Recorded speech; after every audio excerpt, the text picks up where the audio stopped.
美国是宣布要补助66亿个美金，差不多是代表2100亿，要互台积电的美国厂。台积电嘛随对外宣布，要伫美国起第3间晶圆厂，要拼2030年生产。这个消息一出来，昨昏台积电的股票继续大起。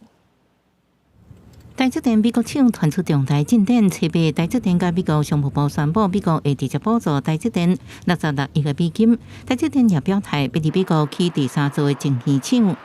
主要的原因，那么是在于地缘政治，那么还有先前地震的因素，那么以及在竞争对手的一个布局，这3大因素的一个影响。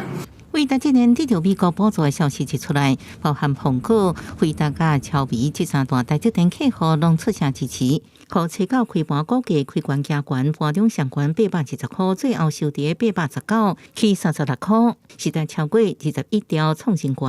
另外，美国未来建厂计划，一厂会伫2025年顶半年生产4奈米晶片，二厂是2奈米，按算2018年开始生产，三厂按算用2奈米或者是更较先进制程技术晶片，按算2030年进行生产。今麦台积电扩大美厂的布局，有科学专家认为，台积电是配合美国对中国制裁，无国扩充中国厂产能。不过，有专家无安尼认为，台积电在美国的投资是符合美国的利益，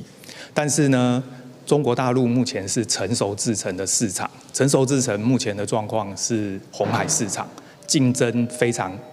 激烈，所以台积电当然没有必要去扩增中国大陆的工厂。台积电伫美国亚利桑那厂总资本支出会超过650亿美金，差不多2条新台票，是美国史上规模上大的外国伫美国直接投资的案件。专家认为，美厂未来继续朝向更较先进制程晶片发展，但到因量产时阵，真悬的生产成本会纳入考虑，也面临三星、英特尔竞争的压力，变怎降低生产成本，搁提悬利润，是一个真大的挑战。记者综合报道。